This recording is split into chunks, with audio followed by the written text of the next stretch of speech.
Is iad seo na chéad daoine ar an ngealach, ach cén chuí a bhfuairmuid chomh fada leis an bainte seo.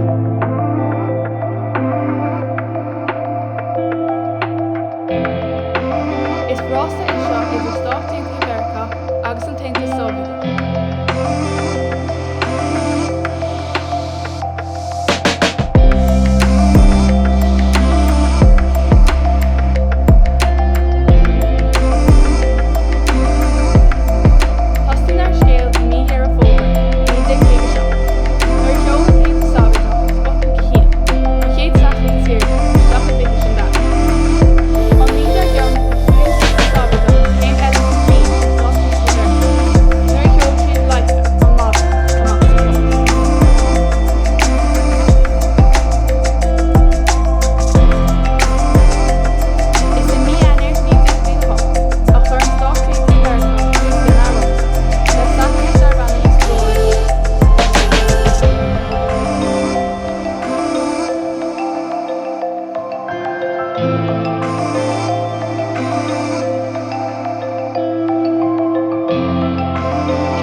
Sóivéadach cén mór an cí ar Stáit Aontaithe Mheiriceá.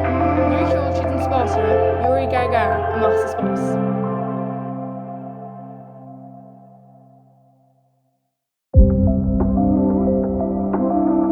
I mí bealtaine an bhliain céine, cheoil Stáit Aontaithe Mheiriceá Alan Shepard amach sa spás.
D'oibre Stáit Aontaithe Mheiriceá agus an Taontas Sóivéadach le chéile seo, chomh le tíortha eile.